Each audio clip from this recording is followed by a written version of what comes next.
Thank you, Mr. Chair.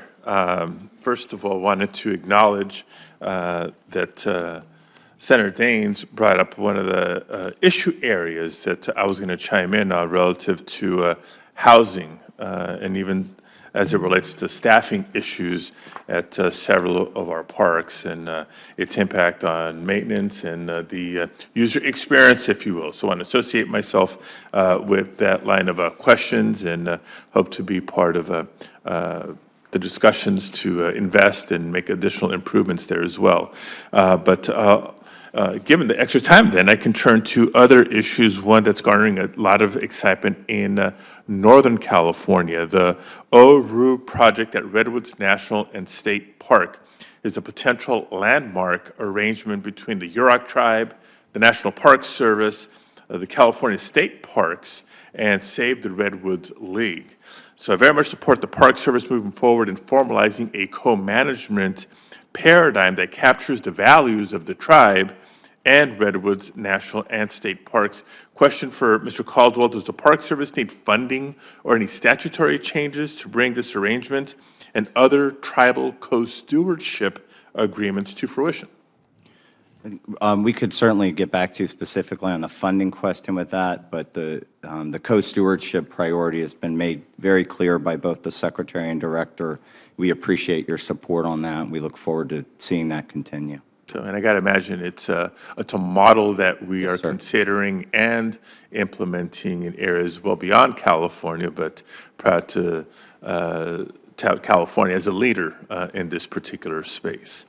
Now, Mr. Caldwell, one of my priority programs in the National Park Service budget is the Outdoor Recreation Legacy Partnership.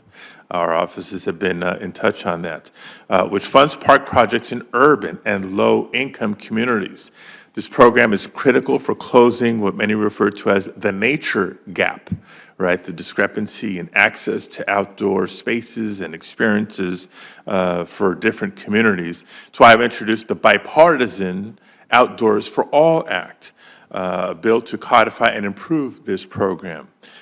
Can you reiterate why driving funds to this program is so important and how the program benefits communities around the country that don't have comparable access to parks? Sure. Well, I think it's a very important program of the National Park Service. Those type of external programs that put resources into communities that may not be close to a national park or may need areas, different facilities to enjoy recreation. So that will continue certainly to remain a priority in FY25. All right, thank you for that. And, I know just providing that access, whether it's proximity to a park, is just half the battle. In many of the more popular parks and facilities, oftentimes it's not just, well, it's not that far, I know how to get there. Got to make a reservation. Yes. And so we deal with reservation systems. And I want to ask a question about reservation systems through the lens of equity. Initial data looking at reservations in the national park system suggests that this nature gap is also visible in reservation systems. Users of the reservation systems tend to be wealthier, more highly educated, and the communities of color are not as significant users as other counterparts. What best practices is the National Park Service considering in designing equitable reservation systems, and what resources do you need from Congress to make these improvements? Sure.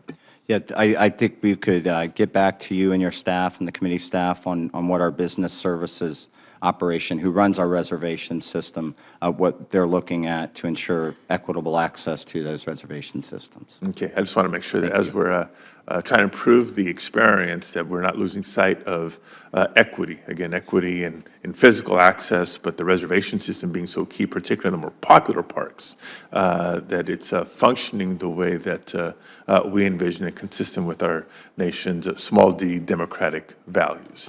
Thank you for your service. Thank you for being here today. Thank you, Mr. Chair.